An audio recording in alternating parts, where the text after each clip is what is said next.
So yesterday, we celebrated the global 6,000 meter race for water, and so somewhere between 200 and 250 people either ran or walked or helped. We even had some people who ran virtually. They're on vacation at the beach, and they ran their 6,000 meters along the beach, showing their bibs. On the front of the bibs, for those of you that didn't know, was a picture of a child that they could sponsor. It's still possible for you to do that, by the way. If you ran for a child yesterday, it's as simple as going back, grabbing that bib, and texting that child's number into World Vision. We've also been, in the last week, participating in the Matthew 25 Challenge. So many of you accepted this challenge where each day of this week you did something that was outside your comfort zone. One day you drank only water. Other people, you did without your coffee for that day. For the next day, we wore the same clothes that we wore the day before. And because I had a suit of clothes that I really liked, I wore it like 2 or 3 days in a row. So it was kind of cool to remember it that way. But some people actually slept on the floor. One of the challenges was to sleep on the floor. I can see you out there. You walked in slowly this morning, and you were doing this, right? First you do this back thing and where you're laying on the floor, and then you have to run this race yesterday. So we did that to draw an awareness to that's how kids and families live on the other side of the world every single day. So thank you for accepting that challenge. But we had some tremendous successes yesterday, and we wanted you to get a chance to look and to see what it looked like for those that ran. By the way, if you ran or if you walked or if you helped, would you just stand up if you can? All right? Fantastic. Thank you guys for doing that. All right. So in the miracle of technology, the miraculous world of technology, and because Justin Wallace, who did our welcome earlier, he and his wife pulled together pictures and videos, we want to show you a little recap of what happened yesterday. Take a look at this.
That was awesome. Did you see yourself up on the screen? Did y'all pick yourself out up there?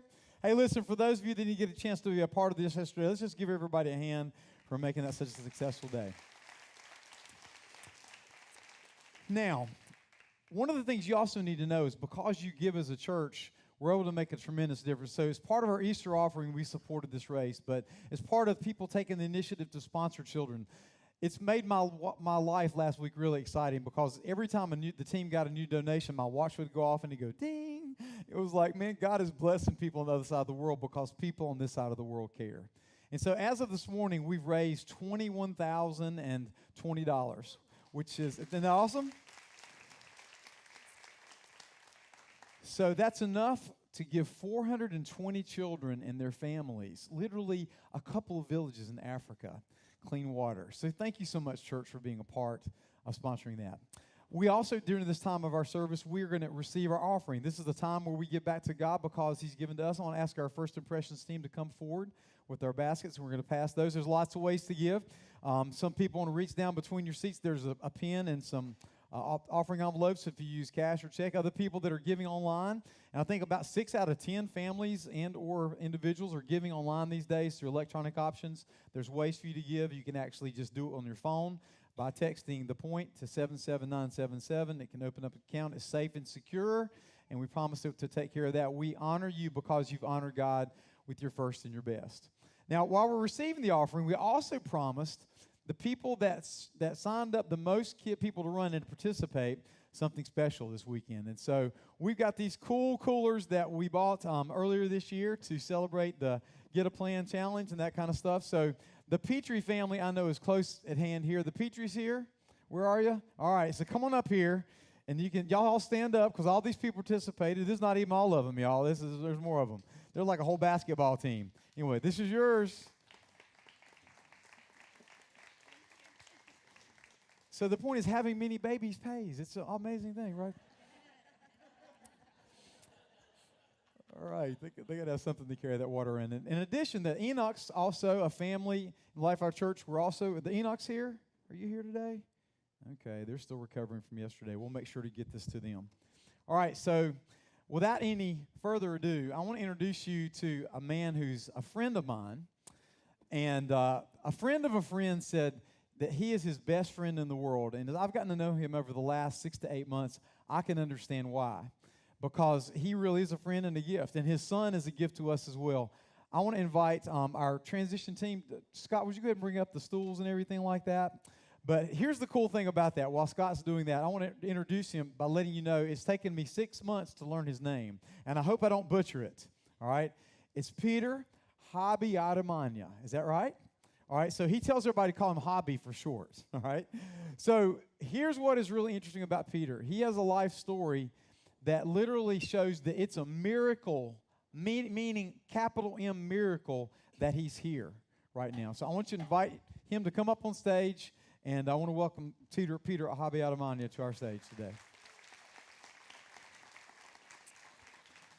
And even better, Anthony, turn around and say hello to everybody. I know, look at there he is. He's a great guy, look at that. 13 years old and just absolutely fantastic. I had hair like that one time, man. This is different. It's cool. Thank you, Anthony. By the way, Peter and his family, because he works for World Vision, they live on a limited budget, and we found out kind of through the grapevine that they'd gone like 6 to 8 months without a television since they moved to Charlotte. And so this week, because you've given, I went out and bought them a television for Anthony's birthday. So y'all made that possible. So we're thrilled that you're able to celebrate your birthday. This is yours. I think it's on. Say hello, Peter. Tell everybody hello and listen. Hello. Thank you for welcoming us. I and my son to Belmont. And we thank you, Pastor Ray, for giving us a family and for making us that we belong here. So thank you so much. Amen. That's awesome, man. It's great to have you with us. And you can tell he's not from around here. But I wish I could talk like that. That's just so really cool. So, Peter, tell us essentially about your name and what your name means and what is significant about the fact that you were not named for a while after being given birth. Yes, my name is a sentence. It's really long. From the village where I was born, in my village, for every 100 children were born, 50 would die before the age of 2. So most moms weren't sure that their kids will make it. So I didn't have a name until when I was 2. And my mom said, well, he survived. So he's a gift given to me by God. So my name means a produce or a gift given to me by God. Isn't that awesome? Yeah. That's really cool. And you're a gift to us today. So how long have you been with World Vision and how long have you been in Charlotte? I know that, or what's your role at World Vision and how long have you been in Charlotte? I'm a rep, or what we call the church advisor for North Carolina, South Carolina, and Virginia. And we've been in Charlotte. We just moved from Oklahoma City for 6 months. So we love it here. Okay, so your son, Anthony's with you. And he is your son. You've adopted him, right? Yes, absolutely. So how did that happen? And how many kids have you had over the years? Get this now, y'all. Listen to this. Single dad here. I come from Africa, and I think I struggled living in the United States, I think I struggled with, Luke 12:48, to whom much is given, much is required. That I could not justify having a house with 2 bedrooms that are empty. So I walked to the foster agency and I said, hey, I would like to help. How can I be a volunteer? And one of the lady looked at me and was like, but you could be a foster dad. Then I said, I'm single. They're like, so? So they said, sure. So I signed up that day, and I've had 11 children. And 11. And I've just adopted my 11th oldest child. That's awesome, isn't that right? So you've got quite a story. You grew up from age 1 until about the age of 10 in Africa. Tell us, I'm going to sit back and be quiet for a while, and tell us kind of what it was like in the first years of your life before we move on to what you did next after that. Well, first of all, I want to thank you for you who ran yesterday. It's truly, most children will not make it in Africa, not because of HIV, not because of malaria, but because of drinking contaminated water. So as a kid, I grew up in a home that was life for me. To me, life was so difficult. Poor of the poorest. Grew up in a home when my mom could never tell me, hey, there's tomorrow for you. My mom never told me, hey, you can dream. She could barely feed you for a day. It's hard to tell you you have a future. So I remember as a kid that we had chicken on Christmas and beef on Easter. So those are the only 2 years in a year that would have meat. So for me, I really knew Christmas was about chicken because as a kid, it's the only time that you had a different meal. But at the age of 4, I began to realize that not only were we poor, but my dad was abusive to us and to mom as well. So on one side, I had poverty that could take my life, and on the other side, I had my own dad that could take my life. So really grew up knowing I have today, I'm not sure about tomorrow. So in listening to your longer story yesterday, your dad actually said sometimes, I wish you weren't breathing so I wouldn't have to kill you, or I'm going to kill you. Your dad actually said that to you. Oh, yeah, absolutely. That there's no kind word I ever heard from my dad. There was no opportunity that you knew you could make it. So for me, if you told me to dream, I'd rather not dream because I preferred life was shorter than what was coming the next day. And as far as food, you ate every other day, right, instead of every day? Absolutely. So we could not afford beans and potatoes. So we could have, if you had potatoes today, then you have beans tomorrow, or vice versa. But it was rare that you could have both at the same time. You had to go eat a day, skip a day, eat a day, skip a day. Is that right? Absolutely. And it was food too that we grew ourselves. So it's not like we're buying it. My mom could not make $1, so it was mainly food that we ate as kids. And remember, in Africa, we don't get to be kids. At the age of 4, you're able to go fetch water, 3 to 5 miles away. At the age of 5, you're able to take care of your little ones. At the age of 7, you can literally do what an adult can do. So there wasn't really room to be a kid because of the need at home. So because of the difficulty you experienced in your family and the abuse, you took a really brave step. And tell us about that. So at the age of 9, 10, I thought my dad was going to take my life. So I woke up one day and I went to the bus station. I had never been 20 miles away from my village. And I asked the lady, which bus goes the farthest? And the lady said that one. And the reason why I asked was I wanted to run as far as I could, that my father would never find me. And so ran away and went 500 miles away and became a street kid in Kampala. Wow. So you get off the bus and you immediately start working just to survive, right? Right, yeah. So I was a street kid for 5 years.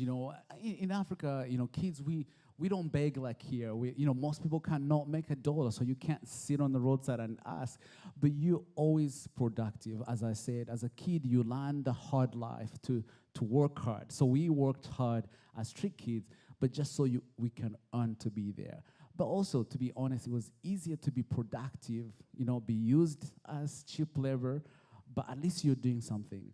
But as street kids, it was easier to steal food when you're helping others. And so that's kind of how we survived by getting food. And we weren't taking 20 mouth of bananas. As you know, at 11, I only needed just two. And that's how So we survived. somebody asked you to pick up bananas for them, and you take some off the top to make sure that you could stay fed. Yes, carry them to wherever they need to, but on my way, I make sure I get two that I can, take for myself. Because most of them, they didn't give it to you, so you had to learn how to survive, but being productive and helpful as well. I'll never eat a banana the same way again. That's pretty awesome. So what else was life like on the streets for 5 years? Life on the street was really difficult. But it was a little different because I was being treated harshly by strangers. So it was difficult, but at least it wasn't my own father. So we grew up, on the streets. We lived on the, didn't sleep most of the time. Maybe I would have 1 day, 1 hour in 24 hours because it was dangerous. You couldn't sleep or else you could be killed in any shape, form. But we always worked and we always moved from one end to the other just to make it. And we had a family. Most kids were street kids. We knew where to sleep. We knew where to hide. And so we somehow had a way of surviving as kids. So you had the Kampala Mafia. You had kind of a gang of people that are kind of like family for you, right? Correct. That's amazing. So Peter actually has told me in private that sometimes when children would die in the middle of the night, the children would have to find a way to honorably take care of the bodies of those that were left in the streets. So you grew up with all that. So then the day came that you met a man that began to reach out to you and was interested in you. And what was that like? As I said, for kids in Africa, so as a street kid on the streets, we always helped people. But we always wanted something. So I helped this family, and they gave me food before I could take anything. I saw them once, saw them the second time, and I realized that they came frequently to the market to buy produce. And so he'd fed me about maybe a year, and so he said, "Hey, if you had an opportunity to go to school, would you like to go to school?" And I said, "Remember, you come from a family where no one ever saw anything about you, that you're not worth, you're helpless. And then you're on the street where you're treated like garbage. It's hard to view yourself as a human being. It's hard to see yourself as equal to the rest of the people when you're treated that way." So for this man to say, "Hey, if you had an opportunity to go to school," there was no ounce in my life that would believe that that's possible, because no one had ever been kind to me that way. But he'd been really helpful, giving me food every month for a long time. So finally, I said yes, but I said yes because I wanted that food. So I said, "I'll tell you what you want to hear, but really about school, I don't believe my father could not give me a meal. You want to take me to school? That's Just didn't trust him. That's Took a while to trust him. Absolutely, I couldn't believe that. But he said there's lunch, dinner, and breakfast. So I said, "Oh, there's food there." Yeah. So finally he came, and I said, "Sure, I will go." And I told my other street kids, I said, "If you don't see me in 12 hours and you see him next time, kill him." Vinny's going to take care of him on the streets of Kampala. All right. Absolutely. But he took me to school, and that day they gave me a meal. And they told me to wait. There was another meal. There was a meal. And so for me, I waited for a meal every day. And along the way, I realized that I was also good at school. And so I did well, and God, through his kindness through this man, that I was rescued. So it's Mother's Day, too. And you had a lady in your life that was very important to you as part of your development. Once you got to that school and were eating regularly and going to school, tell us what she did in your life.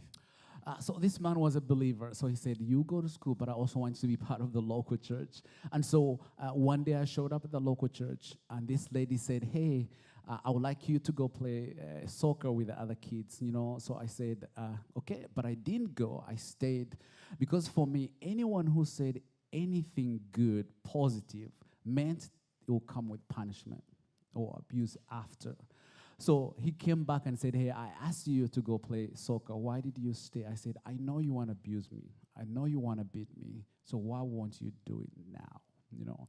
And he looked in my eyes and he said, Peter, you have a potential that God has given you. And it's our job to see that potential fulfilled. He didn't know who I was. He didn't know my last name.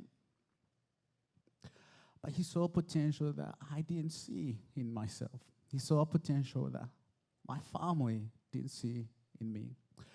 But for her, she said, no matter what you've gone through, no matter you're not known, you truly have a potential. And it's our job to see it fulfilled. And those were the kindest words from a mom that did not know me, but became a mom to me. That's awesome.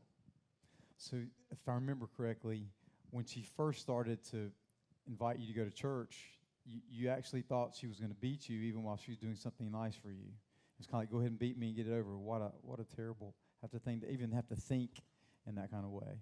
Well, God's done a great work in your life. I mean, there's no doubt about it. So where would you be if he had not come along and she had not come along to be almost like your surrogate parents in your life? Yeah, absolutely. You know, so there are more than 500 kids on the streets. There are more than 1,000. But it was really amazing for this man. He wasn't overwhelmed by the street kids he saw.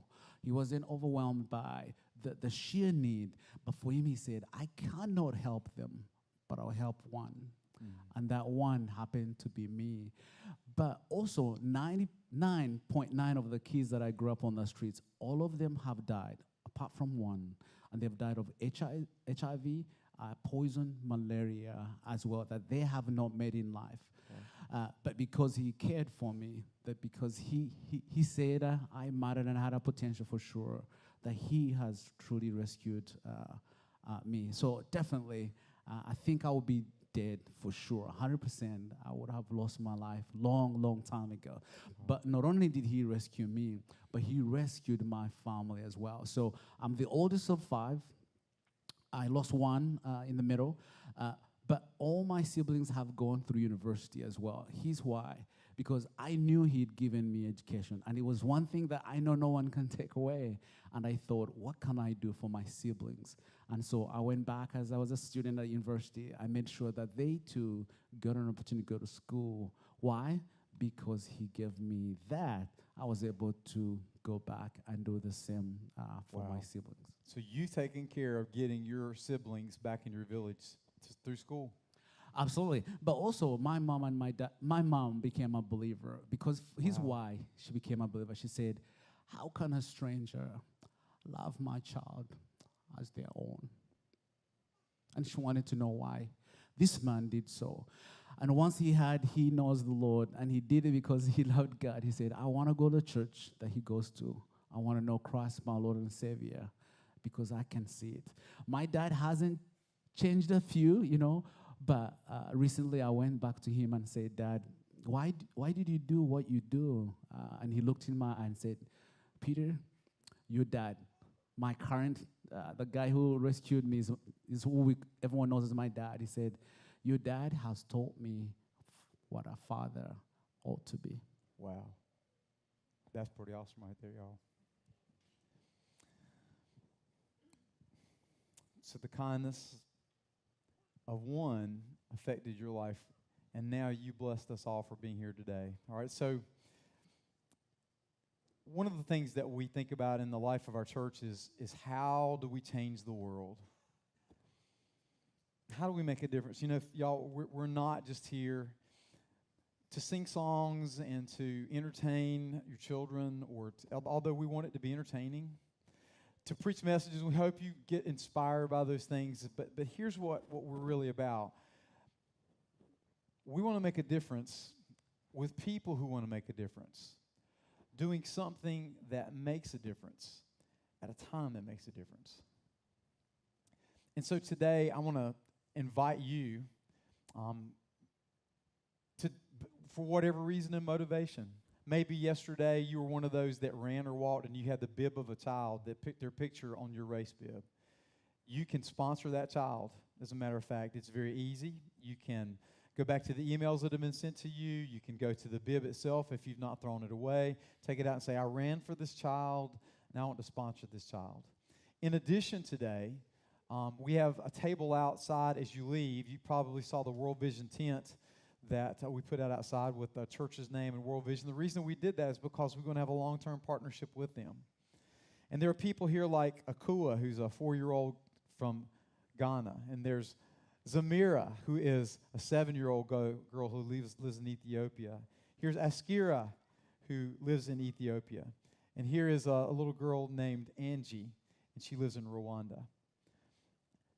And so here's my challenge to you. And I want you to do this, and only God only wants you to do this, because you could be a mother or a father to someone like Peter's surrogate mother and father. Their names are, again, Margaret, I think was the lady's name. Yes. Margaret and Masiko, which means hope. Masiko. Hope gave him life, and Margaret gave him life. So what does this mean for you? I see bells and whistles going off over your head, kind of like, well, this is a big responsibility. It's a bigger responsibility just to kind of leave them lying down there on the floor. Someone to take care of that. Don't they have a government? Yeah, but it's very corrupt. And we've had the ability to be able to help these people. And literally, it's easy. You stop by the table, they'll show you how to do this for literally about $1.25 or $1.30 a day. About the cost of McDonald's cup of coffee plus tax, maybe a little bit more. For $39 a month, you can have your very own hobby. And many of you in the life of our church are already sponsoring children. The goal here is not to try to get one to sponsor two, although God might have really put that on your heart to do that today. But I'm praying that you'll be Masiku and Margaret to somebody today. I'll go so far as to say this as well. We have already received the offering. There are people that come to church and you're kind of going like, hey, I'll get to that offering time. I like the songs, I like what you got to say, and you do some cool things, and people get baptized, and y'all do nice things for the community. But it's kind of all about the money, and you're not ever going to get my money. Here's what I would say to you. Then give it here. Start here. As a matter of fact, if you can't give to both, do this, and don't do that, for which we pass to play for. That's the heart of this church. Because we want to make a difference with people who want to make a difference, doing something that makes a difference at a time that makes a difference. And for me to add on that as well, just know that, yes, it's a child that you're helping, but their families get to read your letter. They get to read your faith when you write to them.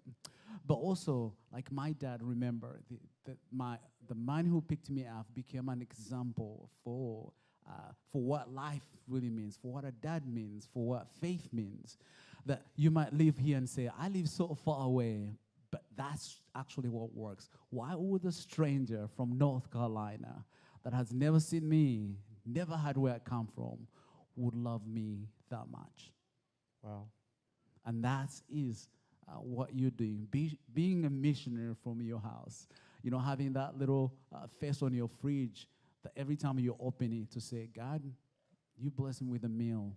I hope you bless this little one with a meal. You know, I sponsor 12 little ones, and someone asked me, you know, what would you want them to be? And for me, I said, if I show up in heaven and those 12 are there, is the best investment that I could ever have. Amen. And so here's the deal. He takes this thing seriously himself. How many children do you sponsor? 12. 12 children. So I tell you what, I'll do another one because you do 12. I already have a couple. But now's the time where we get a chance to make a difference with people who want to make a difference, doing something that makes a difference at a time that makes a difference. I'm going to ask y'all to give Haby just a big old hand for being with us today. God bless you, bro. Hey, Anthony, you're my hero too, man. You're my hero. So glad that you're here and glad that you're part of this family. You guys, if you want to go ahead and go out to the plaza where the World Vision tent is, I've asked Peter and Anthony to go out there while we close in prayer and our time together. You want to go by there and just say hello to him and shake his hand and tell him how much you appreciate him and that kind of stuff. And I just thank you for being here today. Thank you for listening. Thank you very much. I was bothering Bobby. That thing's on the floor, man. Akua is going to get sponsored today. By the way, I'm going to keep Akua right here. She can be the first one sponsored before we leave. Would you please stand with me? And we're going to pray together out loud with our eyes wide open. Would you just repeat after me? Thank you. Oh, God bless you. See, look at there. Say, dear God, thank you for our moms. Thank you for this day. Help us to know what you want us to do, to make a difference in the life of a vulnerable child, just like Haby. In Jesus' name, amen. You guys have a great day. Thank you for being with us.